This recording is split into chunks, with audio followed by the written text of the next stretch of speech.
Hello, good morning everybody. ఇప్పుడే ఈ phone చూశానండి. ఇదేంటిది, ఫేస్బుక్ చూస్తే దాంట్లో కేంద్ర ప్రభుత్వం విద్యా విధానం మీద ఒక జీవో జారీ చేసింది. అసలు అది నాకు ఎంత ఆనందాన్ని కలిగించిందంటే చెప్పలేను. అది చాలా చాలా చాలా ఆనందం కలిగించింది. బహుశా అలాంటి వాళ్ళు కూడా చాలామంది ఉంటారు, వాళ్ళకి కూడా ఈ న్యూస్ హ్యాపీగానే ఉంటుంది. అదేంటంటే 6 years వచ్చిన తర్వాతే 1వ తరగతిలో జాయిన్ చేసుకునే విధానం. అసలు hats off to central government. చాలా అద్భుతమైన విధానం ఇది. నేను చాలాసార్లు ఈ పిల్లల చదువుల గురించి వీడియోలు చేశాను, కానీ మనలాంటి వాళ్ళని చేస్తే ఏముందండి, అది ఏదైనా సరే చట్టం సుప్రీం. అది ఏది పెడితే అది జరగవలసిందే.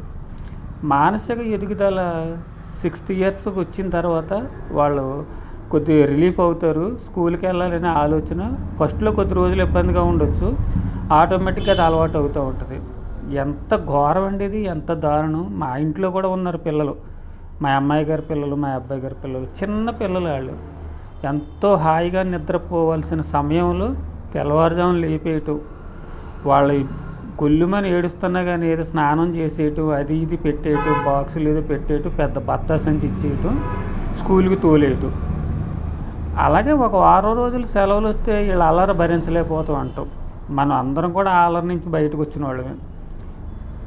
అది మర్చిపోయి మనం నేను అసలు పిల్లల్ని ఇంటి దగ్గర ఆ విషయంలో మాకు వాళ్ళకి గొడవ అవుతూ ఉంటుంది. వాళ్ళు స్వేచ్ఛగా ఆడుకునేవారు అసలు. వీళ్ళు అలాగెళ్తే బాబు అలాగొద్దు, ఇలాగెళ్తే ఇలాగొద్దు, ఏం లేకుంటే అది ముట్టుకోవద్దు, ఇది ముట్టుకోవద్దు, చిత్రహింసలు పెట్టేస్తారు తల్లిదండ్రులు. కానీ మా పిల్లల్ని కూడా నేను అలా చేయలేదు, అలా చేశాను కాబట్టి నేను ఇలా చెప్పగలుగుతున్నాను.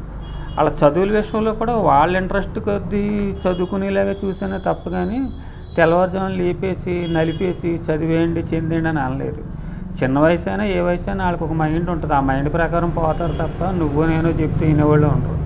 అలా వినేలాగా ఉంటే ప్రతి స్కూల్లోనూ 30 మంది నుంచి 50 మంది వరకు స్టూడెంట్స్ ఉంటారు. అందరికీ ఫస్ట్లు ఇచ్చేయాలి కదా. ఎందుకు వస్తే కనీసం అంతమందిలో ఒక 6 7 గట్టిగా చూస్తే ఒక 10 మంది తప్ప ఇంకా అంతకంటే నాలెడ్జి ఎంప్లాయీస్ చదువుకున్న వాళ్ళు వాళ్ళు ఉండరు. ఏదో వాళ్ళకి నచ్చిన వృత్తి చేసుకుంటూ వెళ్ళిపోతూ ఉంటారు. మరొకసారి చెబుతున్నాను, wonderful decision central government. Hats off to central government. ఈ ఎడ్యుకేషన్ విషయంలో 6th years వరకు కూడా 1వ తరగతిలో వేయొద్దు అనేది చాలా ఆనందమైన విషయం. ఇది నాలాంటి వాడికి అంత సబ్జెక్టు లేకపోయినా సైకాలజిస్టులు చెప్పేది మనం వింటాం, చూస్తాం, చదువుతూ ఉంటాం. పిల్లల్ని ఈ విధంగా ఇబ్బంది పెట్టడం అనేది చాలా తప్పని ఎన్నో సందర్భాల్లో చెబుతారు. ఎంతోమంది చచ్చిపోయారు పిల్లలు. విపరీతమైన లోడ్ పిల్లల బ్రెయిన్ మీద పెట్టేయటం, అటు విద్యా సంస్థలు, ఇటు పేరెంట్స్.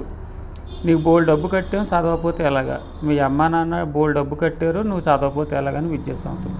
ఈ విధంగా పిల్లలు ఇంటి దగ్గర ఉండలేక, హాస్టల్స్లో ఉండలేక సతమతం అయిపోయి నలిగిపోయి ఎందుకు వచ్చి నీ లైఫ్ అని చెప్పేసి చచ్చిపోయిన వాళ్ళు బోల్డ్ మంది ఉన్నారు. దయచేసి పేరెంట్స్ అందరికి కూడా నేను పాదాలు పట్టి ముక్కు చెప్పేది ఏంటంటే, జస్ట్ చెప్పండి, చదువుకోండి బాబు బాగుంటుందని, దట్స్ ఆల్, అయిపోయింది అంతే. కానీ మీరు చదవకపోతే ఎలాగా, నువ్వు ఇదే చదవాలి, నువ్వు ఇలాగే చదవాలి, నీకు స్కూల్లో ఫస్ట్ రావాలి, ర్యాంకులు రావాలనే ఉద్దేశంతో వాళ్ళ మైండ్ని ఛిద్రం చేసేయకండి. వాళ్ళు ఎలాగున్నా హ్యాపీగానే ఉంటారు. మీ కోఆపరేషనే లేకపోతే ఇంకా పిల్లలు ఏమైపోతారు. అందుకనే వాళ్ళ ఒక వయసు వచ్చేదాకా, వాళ్ళ సంపాదన వచ్చేదాకా వాళ్ళ పేరెంట్స్ని భరిస్తున్నారు.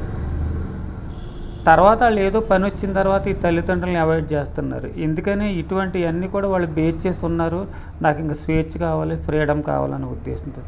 దయచేసి పిల్లల్ని వాళ్ళకి నచ్చినట్టు చదువుకోనే ఉండి మనకు నచ్చినట్టు చదవమని అనొద్దు. Okay, thank you.